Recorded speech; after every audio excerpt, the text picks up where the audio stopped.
Well, good morning and welcome to 1 Million Cups. Jeez, you guys are quiet.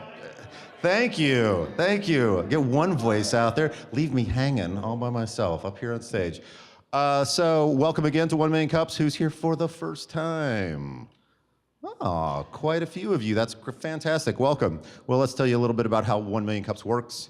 Every week at 1 Million Cups, we have two presenters. We give them each roughly a half an hour. They've got 6 minutes to give a formal presentation up here with slides and everything.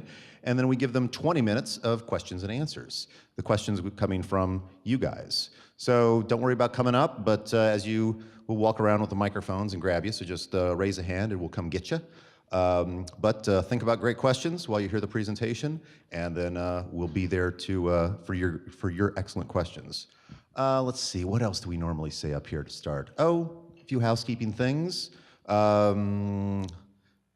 We welcome the Kaufman, or we're welcome to be here by the Kaufman. We enjoy the space, so please do clean up after yourselves. So coffee cups and all those sorts of things, that really helps out at the end of the show. The presentations. It's a variety show. All right, so let's see. Do we have any other announcements this morning to get going? All right, that's all. So we'll get on with our first presentation because that's what we're here for. Who here takes photographs? Posts them on the internet, that sort of thing? Who here makes a living doing that? Yeah, well, you guys don't count. Well, our first presenter does just that with sportsphotos.com. They're making a fantastic site, a fantastic experience to share sports photos with their family. Please welcome Brandon Schatz from Sports Photos.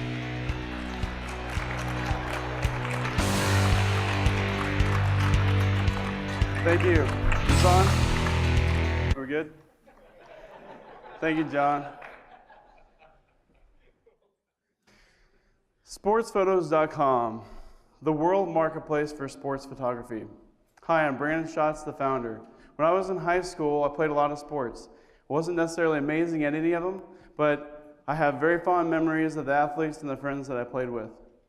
When I got out of high school, I joined the military, and I also started a web development company in 2001. In 2009, I came back from a deployment, and I decided to take a 30-day vacation to decompress.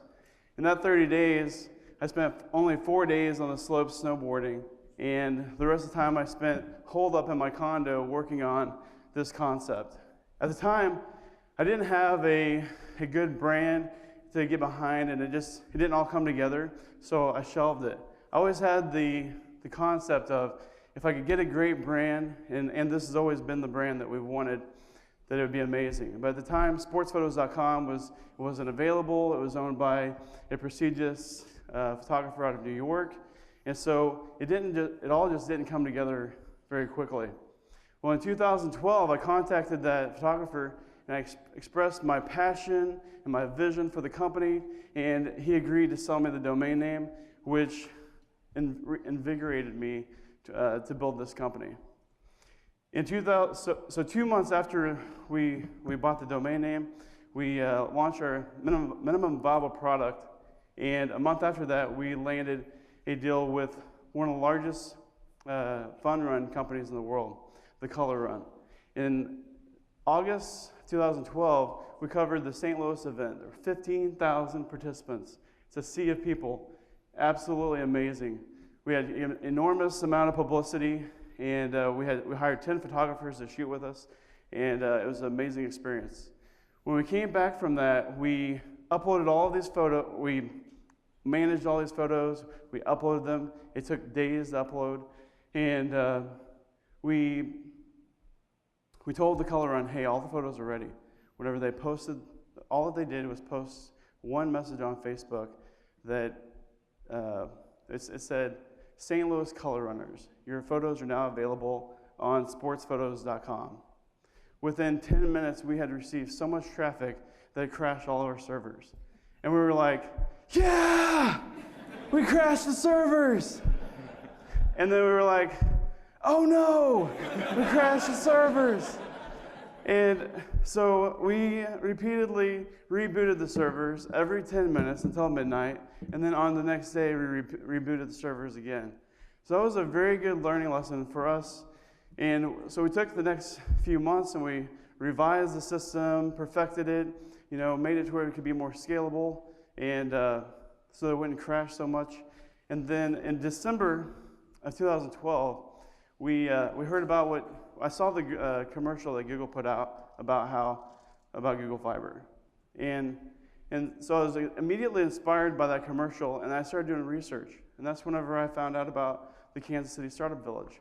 So in December, I came and did a tour on the December 26th, and then December 28th, I submitted a notice to my office landlord that I'd be vacating my office in Springfield, Missouri, and then I was actually in a house that was getting Google Fiber within 3 days on February 1st.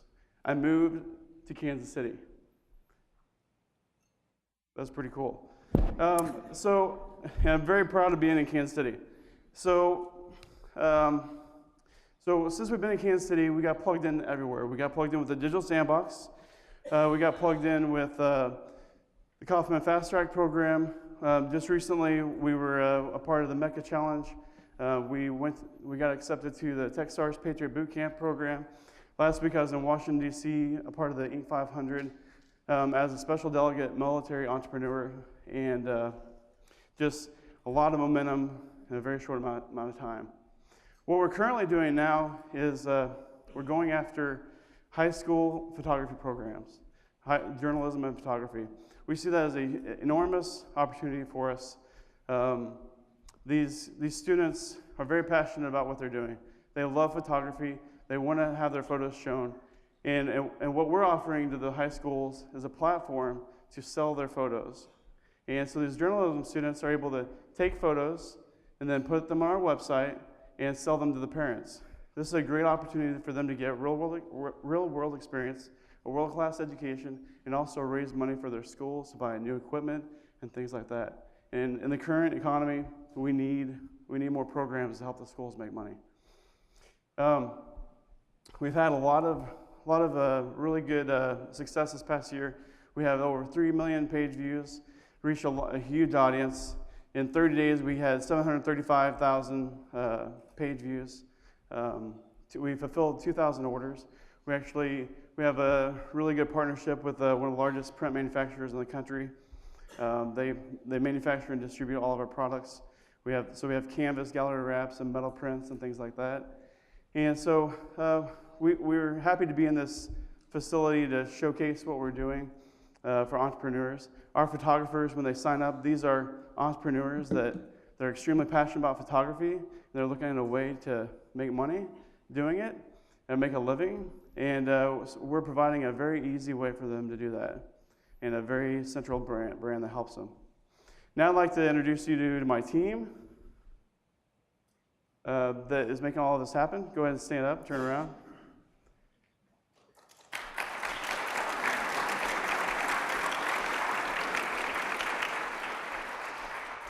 And we'd also like to answer any questions that you may have.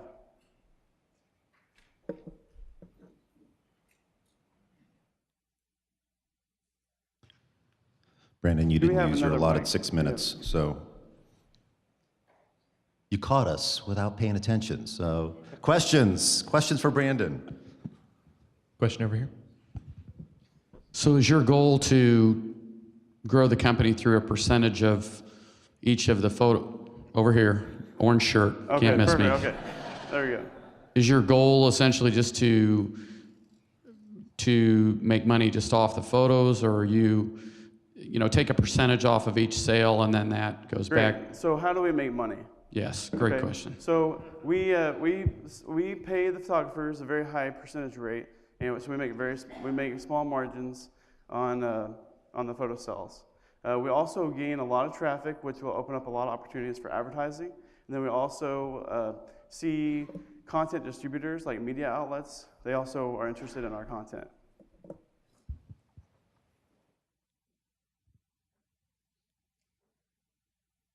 Question for you right here.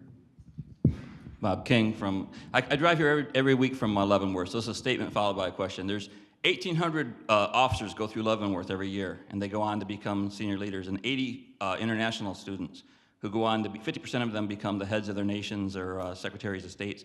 Would you be interested in connecting with those folks so that you could spread internationally and to military installations around the world? Because I'd like to help you. Absolutely. Absolutely. A question over here on your left. Hi, Brandon. This is a follow-up to a question I think I asked you a few weeks ago.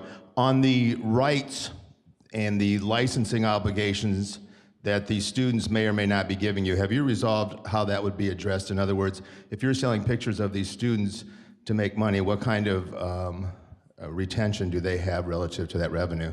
Sure. So, so the question is about licensing and the rights of the photos to the students. And so these events are carried on in public settings, so they're public photos. I mean, so to answer your question, we are only offering personal print products. We are not offering these photos as stock photography to be sold in a commercial setting. It's all for personal prints. And if we see that too many orders of one photo or one person are purchased from random people, then we'll flag that and we monitor it. Next question right here. So can anyone post a photo? I'm not sure how people sign up, et cetera. Sure, so our focus is on the high quality content, the photos that can be, that are purchasable, that people want to purchase, high quality photos of, whether it's a really nice digital download or a canvas, nice wall portrait of high action. A lot of camera phones and things like that, they can't keep up with the action, or they can't accommodate for the lighting and things like that. So it's still a more prosumer to professional market that we're focused on. Question right here. Hi, Brandon. The last run that I participated in, I was surprised to find that the photos were actually free to the participants. So is that a trend in the industry? And if so, how does that change the model? Thank you so much. That's an amazing awareness of what's going on, and we are positioned to help these event organizations to facilitate that. What he's asking is, the traditional model is people are paying $15 for an 8x10 or $34 for a digital download, and the new model is that the event organization adds a little bit of a fee on the registration so that everybody can have free photos. And it's a great branding opportunity for the event organization, and that's the only trend that we actually want to pursue. Question for you right here. Oh, and the other thing I was wondering about is eventually you're probably going to have a business that has photographs that they want to copyright. So would you be helpful in helping them get a copyright on their photographs? So absolutely.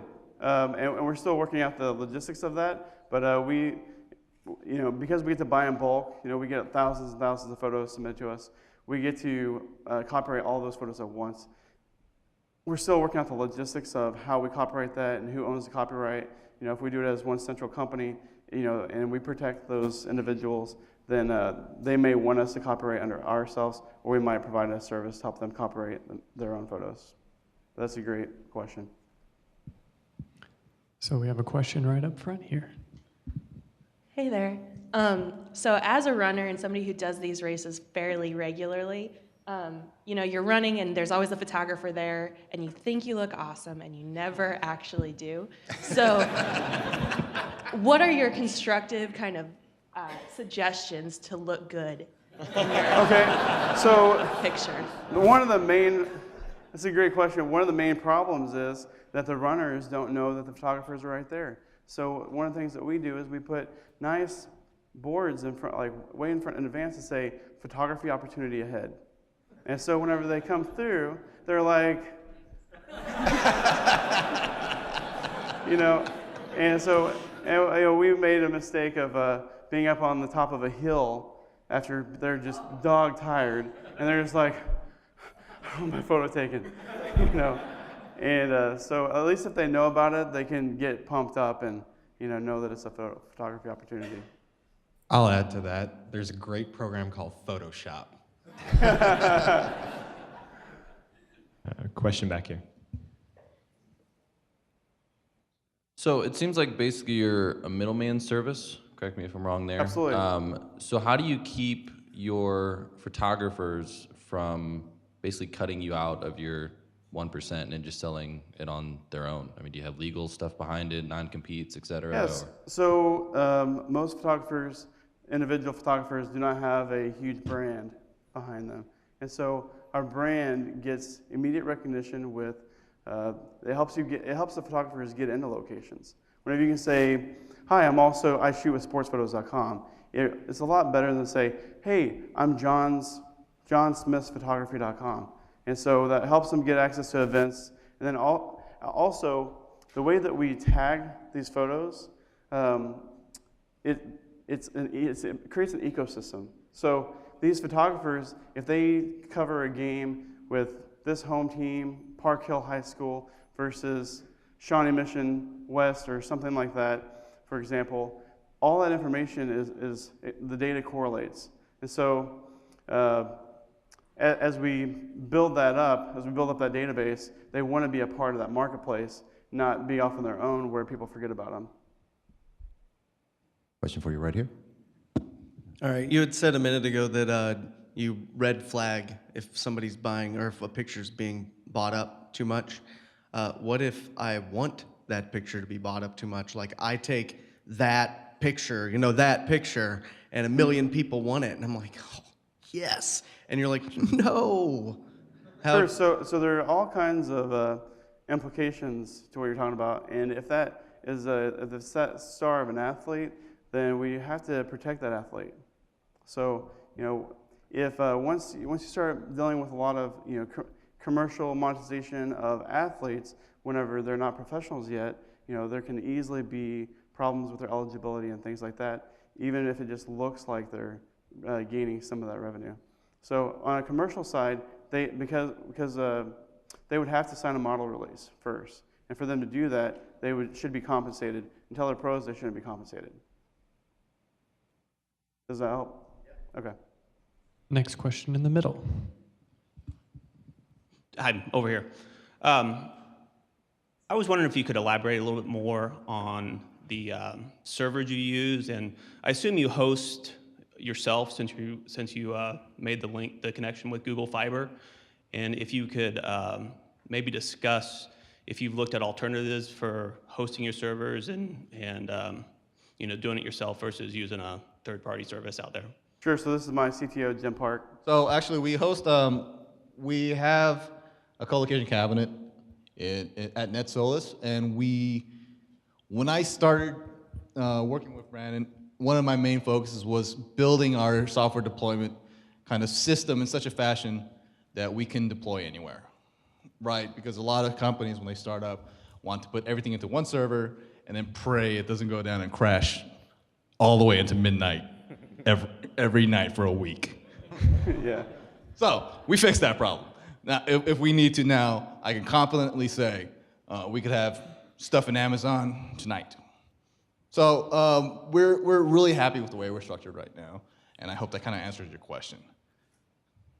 Any other What's that? No, we host through our own. We have our own data center, but then we look at the cloud services for any extra scalability that we need while we build out our own infrastructure. Like our CDNs are in the cloud, so we put that out there. Certain elements as they fit, other elements we keep in the colo cabinet.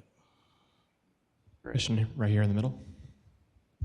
If anyone can be a photographer, how do you protect against the trolls of the internet and obscene images and such? We have a flag system, and I think as we gain more momentum, we will have to moderate content very heavily, and especially with schools, we will the schools get to control how the content is shown on their pages. So it's a great question. I think we're going to have to go into a lot heavier monitoring eventually. Another question here to your left. So I know some people were kind of touching on the stock photography. Have you considered doing a whole separate part of it that could be stock photography? Absolutely. And giving royalties to the athlete to go towards college funds, or putting it in some sort of cool middle ground that would be acceptable for You're asking a couple different questions that are exactly. there. But on the stock photography side, as long as we have a model release, we can sell it as stock. And one thing that's amazing about the broad vision of our company is that it's all sports. And so, we were invited to shoot with some photographers on some chuck wagon races. These are cowboys driving, chuck wagons with horses, and the pictures looked amazing. And then recently we had a skydiving company sign up with us that they're taking amazing skydiving shots, and we're looking at implementing the model release inside their waiver so that it's easy to go ahead and help them facilitate the rights management of that. Question here. Yes, how do you differ from other websites out there such as 500px.com, which you may or may not be familiar with, where anybody can open an account, post their photographic excellence on the website, Sure. and if anybody stumbles across it and wants to buy a picture for an inexpensive price, they can just buy it right there? Yeah, so 500px is a great website. What we see is that we can build a true marketplace around sports, and it's very easy for people to find those photos that are very relevant to them. With 500px, you may want an amazing picture for to put up on your wall, but we're focused on the individuals that are being photographed, and we're making it easy for them to find. So you can go to this school, this team, this year, and then now you have the photos of that team. So piggybacking on the structure of sports is very, very unique, and then having all these teams tagged, it spreads the content. I can cover an event that has 14 schools, like a track tournament. Well, now since I tagged those schools, my gallery can be shown to all 14 of those schools on their pages. So our key term for that is multiple distribution channels. And so we have a very elaborate system that's very niche and very specific, that I think that is a huge opportunity than the stock photography. Question for you back here. Who developed your online store? Was it you, or was it a third party? And if it was a third party, who did you use? Well, the benefit of owning a web development company is that you can build websites, and very complex websites. So we had a big, strong e-commerce platform within our web development company, and photo e-commerce is difficult. You're not just selling one product. You're letting the user select that they want an 8x10, and you're letting them crop on the checkout. And so there's more functionality in an e-commerce platform or for photos than a traditional e-commerce platform. So it's a definite barrier to entry that we cross quickly because we have a web development company. Next question right here. Brandon, it's been amazing to see your progress. I want to shift a little bit away from the business. You've grown this company. Obviously, we've seen you do it in the village. As an entrepreneur building a business, what's been the biggest challenge for you starting this thing from scratch? Letting go, letting other people help you. There are a lot of resources out there that are genuine offers to help, and sometimes people are like, well, that just can't be a real offer, and people are really trying to help. And so as you become really passionate about your business and try so hard, it's easy to get wrapped up in narrow vision or tunnel vision. And so sometimes you just have to back up and say, hey, I need a lot of help. So that would be the most difficult piece. A question over here on your left. Right over here. Hey, Brandon. Recently, Kansas City Startup Village hosted the Mecca Challenge, and your business was one of the businesses that the teams worked on. What did you learn from the team's presentation, and are you going to implement any of the suggestions that they made to help you with your business? Sure. So that was an amazing opportunity. The nice thing about being a part of Village is that you get people that are always looking out for you. And so we had a call that was like, hey, would you like these students to work on your business for a weekend? Like, yeah, absolutely, that'd be amazing. And so they did. And Actually, we have a new version that we're going to be pushing out based on some of the feedback we got. A lot of it was the user interface. This is a current, just user experience. And then you have the latest. This is our old. This is our current, this is our old, and this will be the new. So we're going to just a very clean, very elegant layout, and a lot of that feedback that we got from Mecca Challenge said, hey, you need to make this look awesome. And so that's what we're working on right now. Question for you way here in the back. Being a former college athlete and coach as well, I know we've worked with, and as an athlete, we've had a lot of different companies cover us and the organizations that I've been a part of. Have you ever considered acquiring other companies, or do you see that being a part of your business model in the future? Absolutely. Absolutely. I think that the fastest way that we can scale is by buying companies. And so we just need to find the right amount or the right partners to help us buy these really important companies that have amazing galleries, amazing connections already established. So that's definitely on our roadmap. Next question right here in the back. I'm a race director for a run here in Kansas City, and yay, we should talk. But one of the stranger questions that often is asked of me, the company we've been working with for photos, they only exist on their site for about 4 months after the run. How long is your data available to these people, and how are they searching for it? Is it their bib number? Is it their last name? Sure. So we keep these photos forever. And cool. Yes. There's value today for these photos, but in 30 or 40 years, it's going to be enormous value. So that's our long-term play, is that your children, your grandchildren should be able to come here and find photos of you throwing the football or baseball or basketball. So. Also, the next question was finding the photos. We've built a lot of different tools to where you can search by time, location on the course, the photographer that took your picture, things like that. So we have really narrowed down our system. Also, bib tagging and tracking. If you provide us with that information, then we can tag them, and it sends them a consolidated email that says these are the photos that you're in, and that helps them find the photos really fast. Hi, Brandon. Last question. I think you've got probably around 280 people here today. What can we do to help you out and help Sports Photos grow? So our current initiatives, we need help with gaining photographers, gaining relationships with school programs, school associations, conferences, things like that. And then also events. If you know event photography companies, or if you know event race directors, or things like that, then we'd be happy to have any connections that you may have.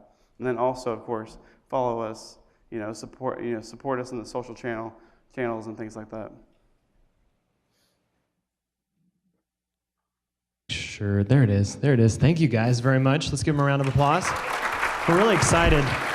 Great job. We're really excited because it's such a cool success story for someone coming to Kansas City, not only for fiber, but for Kansas City, right?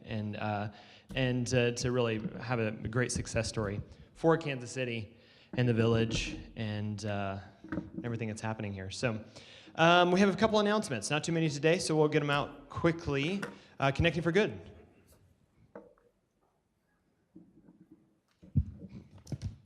Good morning, Million Cups. All right. On your chair, you would have found a postcard or a flyer. This weekend, we're starting our campaign for a computer drive. We're going all around the city. You'll notice on the front of the postcard is the location for this weekend, which is at 83rd and Lamar in Overland Park, in the church parking lot for the Vineyard Church. And we'll be there from 9 to 1. Now, on the flyer, we've indicated that we're really looking for computers and laptops that can run Windows 7 or Mac OS 10.58. But we will really take anything. We've partnered with the Surplus Exchange, and if you got a computer in your basement that's been there for 20 years, bring it to us. it can do more good with us than it can in your basement. The surplus exchange maintains a zero landfill, so 100% of your computer will go back into reuse somehow, whether it's broken down to its raw components and sold back into manufacturing or whatnot, but it will absolutely, and it all stays in the United States. None of it goes overseas. So if you can, and then on the back of the card is all the other dates that'll be coming up. We're going on a tour that'll last up until the week before Thanksgiving, so we will be in every part of the city.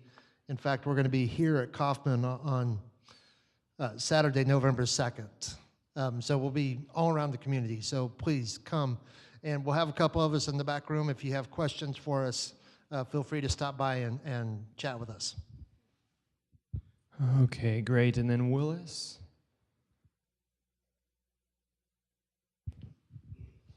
Hey guys, I'm Willis. When I was running my last startup, I had a problem.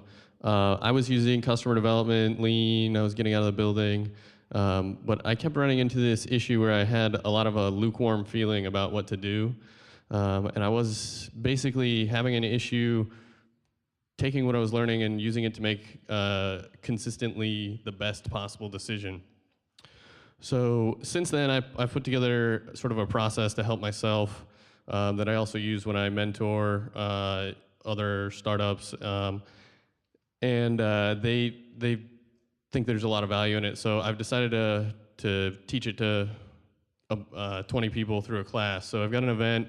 It's 2 weeks from today. If you have that same problem, I would encourage you to check it out. You can sign up for it at bit.ly/proof event, all one word, all lowercase. Thanks.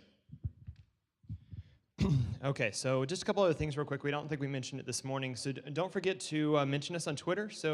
And just as a reminder, we have split up the Twitter handle, so it's not just at 1 Million Cups, it's actually at 1 Million Cups KC for Kansas City. So if you guys want to mention us, make sure you put the KC on there, because we are in so many cities now. And speaking of so many cities, we have kind of a special guest with us for our second presentation. He has a great company called Cloud Elements, but he's also a part of the 1 Million Cups family, and the fact that he is one of the organizers that helped us to launch the Denver 1 Million Cups back in July. He's also one of the leaders in the Founders Institute. Let's see, there's a bunch of other things. He's done 5 different tech startups, sold several of them.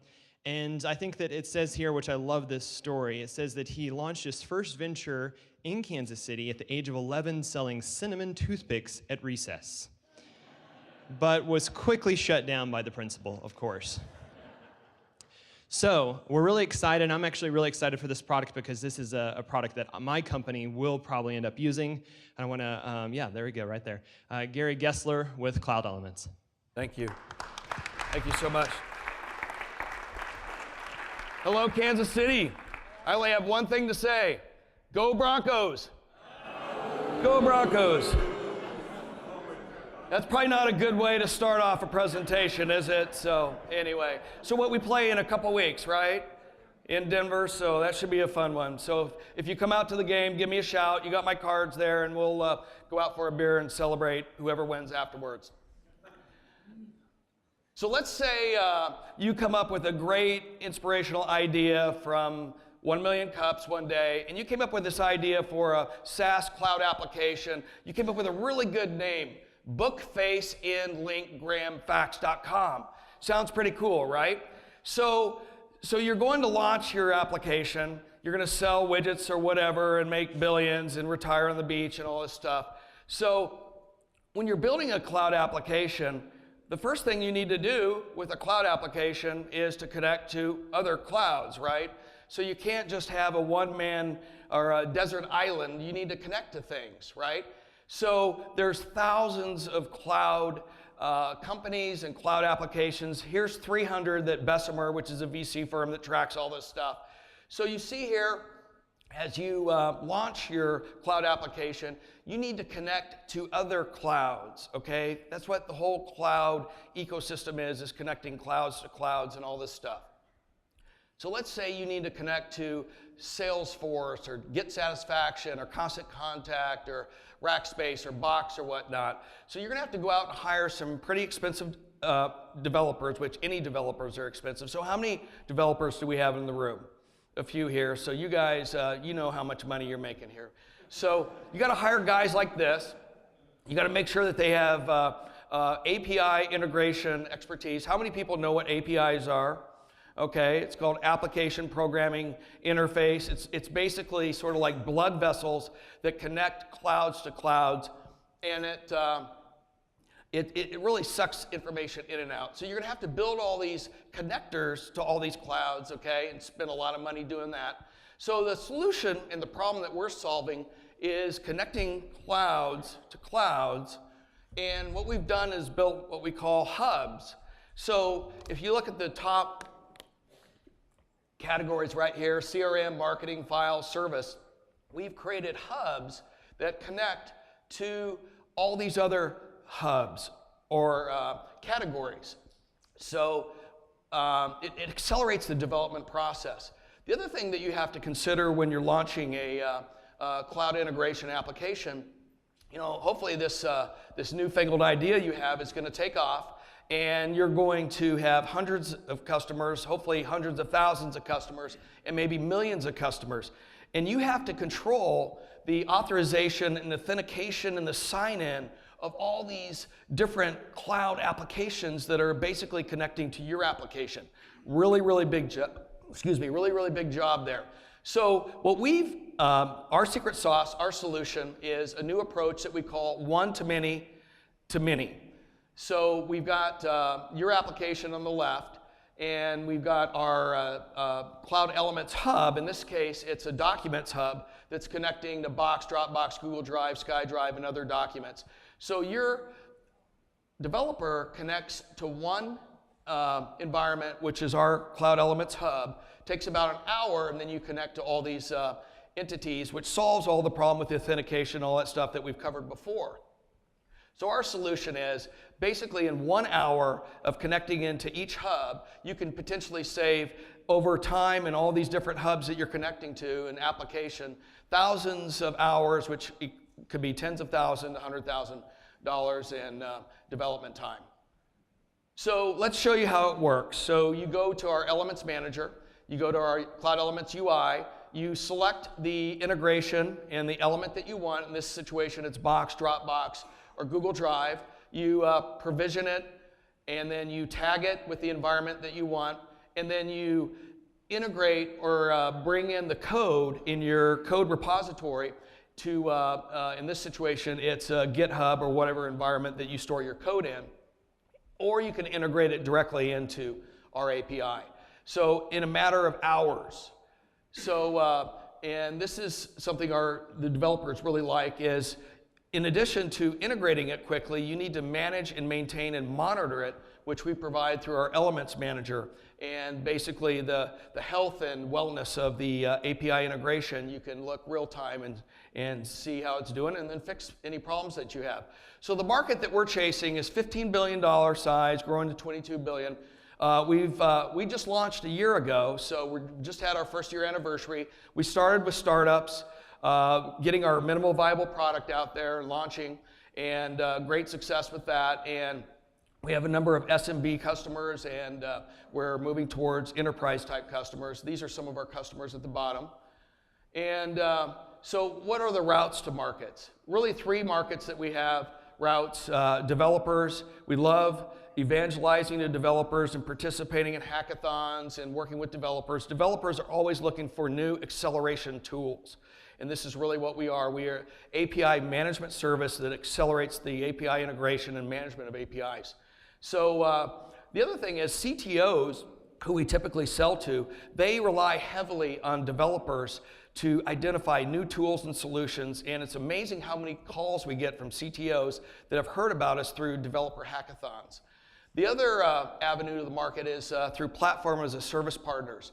These partners here equate to about 500,000 developers that we can reach through their tools. And then we've got a number of element vendors, which, you know, there's hundreds that we showed on the slide that we can integrate into their ecosystem.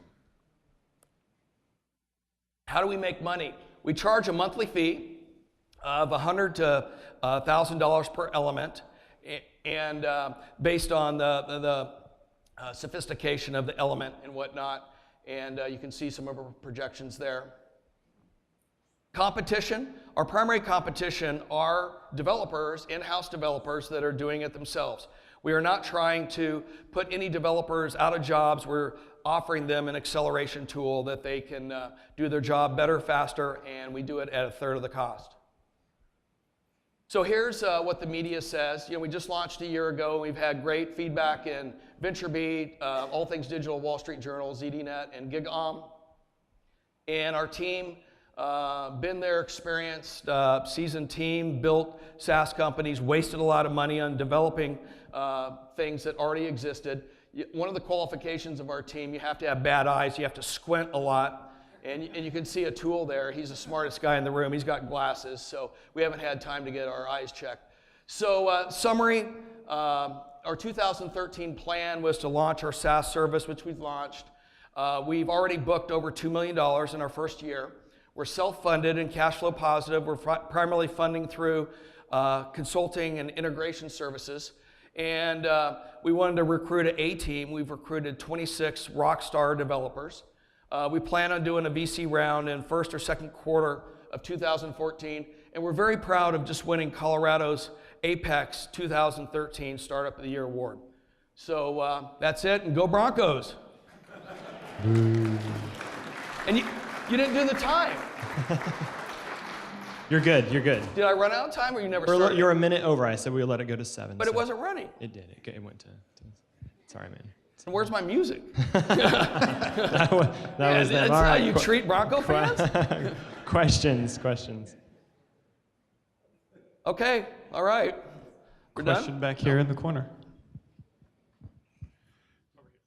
With the Yes, sir. with the ability to interact with all of the different elements on the cloud, how much time and money can you save someone who's looking to increase their business presence on the internet, and plus save those sensitive documents? Well, it's a third of what we say. It's a third of the cost to do the integration. And when we're working with, like in services or consulting, if a customer says, well, you know, we think 1,000 a month's too much or whatever, we actually sit down and do like a TCO, total cost of ownership, and say, how much do you pay your developers an hour? Okay, it's $100 an hour. How long is it going to take you? And then we say, okay, we'll do it for a third of the cost. I don't know if that answered your question, but it's a way for entrepreneurs to accelerate their presence as they're launching a cloud service or software as a service. Question here in the middle.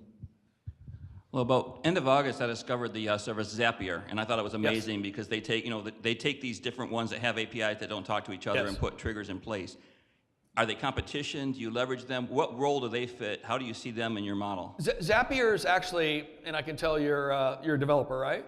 Zapier's similar to what we do. They do a small portion of what we do. They don't provide the monitoring and maintenance and all that type of stuff. So they're confirming that the space is alive and there's a need and it exists. So yeah. Gary, question for you back here. What's up? So it sounds like a really awesome platform, and I'm a developer. I run a developer team, and the biggest thing I see like our team using this for is something like a cloud upload button, something like filepicker.io style. Yes. Like, could we use your platform to do something like that? Allow people to bring in file assets from Facebook or LinkedIn or Dropbox? Yes, the full spread. Yes, we have a social media integration. We just launched our Documents Hub connecting Dropbox, Google Drive, SkyDrive, and all that. So please go to our website and download the free tool. And why don't we talk afterwards? I'd love to get you set up as quick as possible to try it out. Question right here. Hi, another developer. A lot of times I have ideas for APIs that I could build, but then I think it's kind of a pain to go through the process of setting up the servers and everything. It'd be great if there was a platform where I could connect it to GitHub and kind of have an automatic way of creating an API that other people could use. Is that something that you see in your future? So create your own API on the fly? Yeah, that I could even sell. You know, I could use it for myself, but then I could sell it to other people. Yeah, one of the original thoughts that we had was sort of be a sort of a crowdsource API repository, and developers like you can contribute those, and that's on our roadmap. And we'd love to chat with you about that and see if that's something that we could accelerate, because we actually, our developers, we have an incentive program for them. If they want to make extra money at night, they can develop new elements, just like what you said, and contribute to the library. So we only have 26 guys and gals, and they only have so much time in the day, but developers like to develop, and if you want to develop while you're watching Denver beat Kansas City or whatever, you could do that. So let's talk afterwards. Question for you back here. I'm never going to get out of here alive. I can tell. Yes, sir. So are the majority of your customers using your platform to prototype, or are they actually building production scale applications? And what is kind of the robustness of your app, considering that many of the cloud services you connect with are fairly robust? Not many of them are robust. They are. I mean, they spend a lot of money on being high uptime and very reliable. How do you match that with your platform? It's a good question. I'm not a CTO tech guy, but the types of companies that we have healthcare companies, we have the largest doctor's practice in the nation using our service. They have thousands of offices. We have some financial institutions. We don't keep any data in any of our servers and everything. It's all passed through. So, the roadmap that we had driving to the enterprise, of course, the big enterprise, they're all concerned about all the stuff that you just mentioned. So over time, that's all, going to sort of settle itself out as far as it can. So I actually have a question over here on your left. So I think this is a brilliant product. I mean, APIs, it's the time that it takes, like you said, to build those that are making most of the applications that we use today. And I guess one of the questions I have is more about you and your story of how you've gone through your previous companies, what that looked like, and how'd you get to... You mean the toothpick story? Yeah, let's start there. And no, I mean, I guess, how did you get to where you are? How did you get to Cloud Elements and this standing here in Kansas City? Well, I went from, after getting kicked out of the toothpick business by the principal, actually my first job out of college, back in the day, I had to go to work for a little company called SP Communications, which had about 300 people, which eventually became Sprint. So I started with Sprint when there were 300 people. I left when there were 50,000. And Sprint was the most fun when it had 300 people. It wasn't a lot of fun when there's 50,000 people. And my career gravitated towards smaller and smaller and smaller companies. And I realized in a small company, the blinders were off. I could do lots of stuff. I could come to places like this and talk with great people here instead of, sitting in a cubicle. So I'm a builder. I love to get things going. I love to get momentum going. I like to, and that's why the whole startup community and world I love, because I'm a connector. I love to, help people. And one slide I want to show you, I can find my clicker here. Don't look at that. So, Brad Feld, everyone knows Brad Feld, and, give before you can get. He's the rock star, Beatle-esque, like VC out of Boulder, and he says, give before you get. And this is really something that we really believe in. We were excited to bring, or I was excited to bring 1 Million Cups to Denver. Founders Institute, I travel around the world and speak and mentor.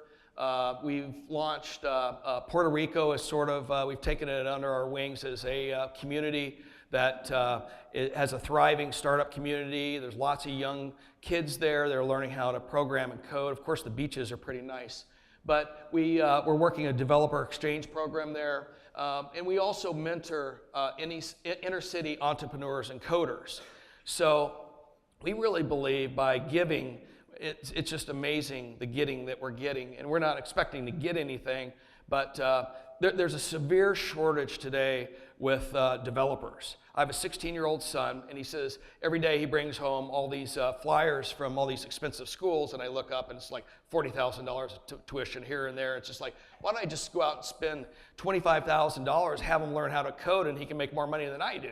at age 18. So anyway, we really believe that we need to facilitate more coders in the US, and we're doing everything we can to do that. So I don't know if that answers your question, but any other questions? Other questions? No more developers in the room?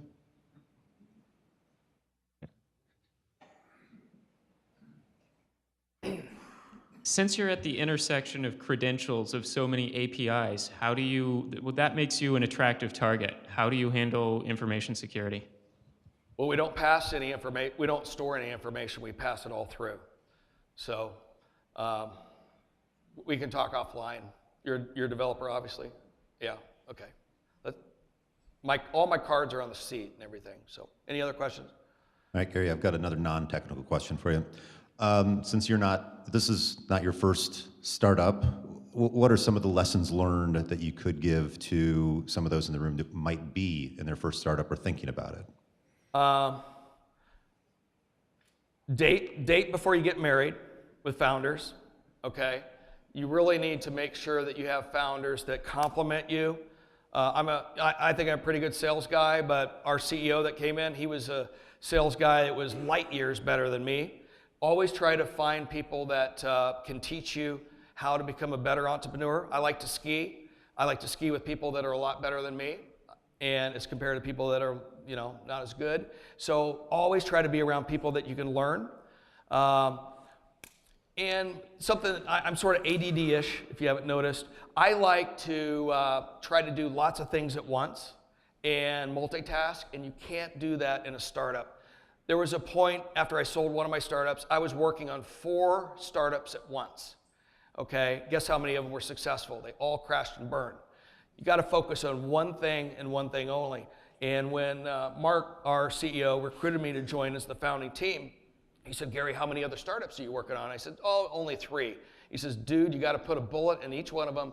You got to give 180% to this company, and we're going to work our asses off, and you're going to work harder than you've ever worked, and you're going to get paid less than you've ever made. And that's the gig. If you want to sign up, I'll teach you how to get there. And he's been the best mentor, and he's a driver. I thought I was a pretty darn good sales guy. I've supported myself, made a lot of money and everything. I wasn't even close to the level that he's working to get me at. Any other questions? Question back here.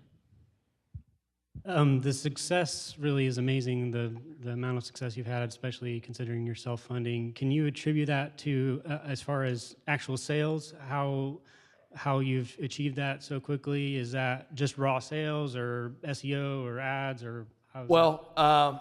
It's been word of mouth. It's been, we're pretty well connected in Denver, the whole, connecting and startup community.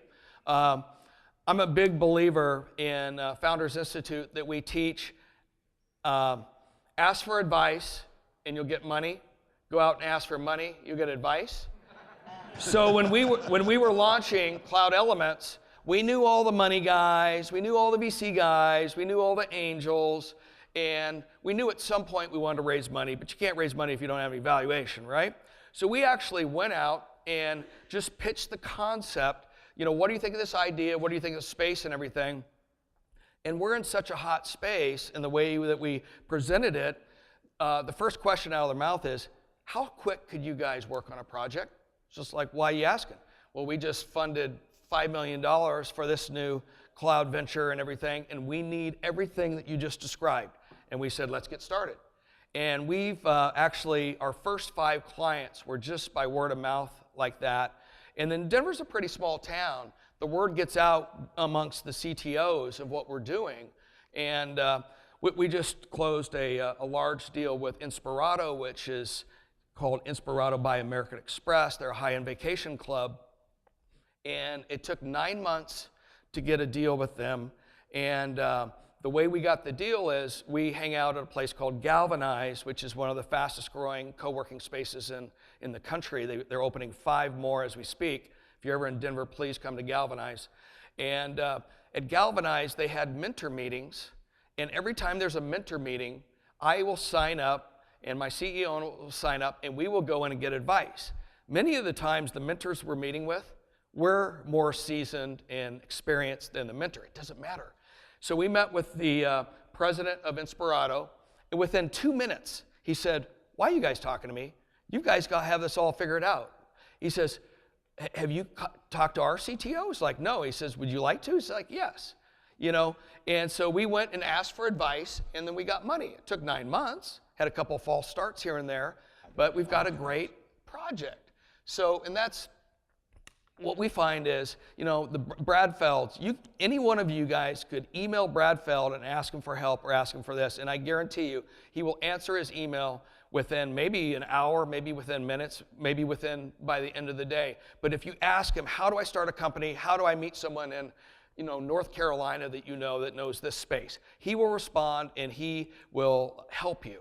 And, you know, he's like the richest guy around. He doesn't have to do that. So, any other questions?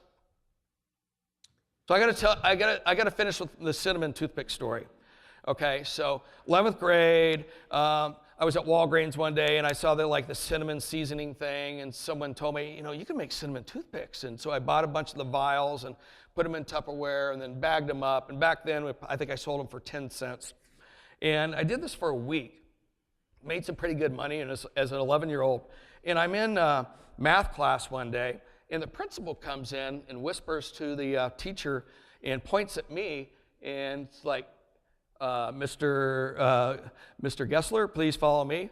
She takes me out and she says, I hear your business is doing pretty well. I said, yeah, it's really good. I said, do you want some? She said, no, we're going to talk about something else. She takes me out to the playground. She says, what do you see? I said, swing sets, grass, jungle gym. She says, no, on the ground. And I said, toothpicks? Used toothpicks? And she says, guess what you're doing the rest of the day? Out of business. Okay, so we're really have enjoyed being able to have you come over. Really very thankful for your work in launching Denver 1 Million Cups. And you haven't made the best friends with the comments you've made about our sports teams, but what can we do to support you both here in Kansas City and in Denver as you're moving forward? You can try us for free. Please go to Cloud Elements and our Elements Hub, download. All you developers, please try us for free. Okay, so we're trying to get adoption. We need the smartest, brightest minds. All you guys that asked me questions I couldn't answer, please go and try us for free. Download our Documents Hub, our Messaging Hub. Give us feedback. We'll take you out to lunch. We'll take you out to dinner. We'll take you skiing, whatever. But just give us your feedback. You know, does this stink? Is it cool? How else would you do it? You know, it's the developers of the world that are going to make our company successful, and we've got to make you guys happy. So please try it out. Promise me you'll do that. You've got my card. You got the sticker and everything. So please try it for free. Tell all your developer buddies to try it for free. And you know what? If you're a startup, we usually say, okay, it's free through the end of the year. We will let you use it for the lifetime of your startup, but what we want is to have you use this tool, and so you can start billing customers, and once you start billing customers, we'll make an arrangement that works for everybody. Now, if you're an existing potential SaaS company or SMB that has some of these potential needs, let's talk. We'll make a deal. We are hungry for customers, and we are hungry for satisfied customers that we can blog and tweet about and write white papers and success stories and all that. I'm here through Friday. I would love to meet any fast-growing or any companies that you think are a potential fit. Love to talk with them. Love to have them try our product. I also do, I mentor startups, so I'm happy to meet with people. I want to meet, Kansas City startup leaders and community leaders and all that. So that's really what we want. Try it for free. All right, thank you very much. Appreciate it. Good job. And I know we have a lot of business people in the room and not a whole lot of developers, but definitely if you're a business person, you work with developers, tell them to check out the tool because it really is very powerful. It's very exciting. And obviously Nathan wants to get up here and say something.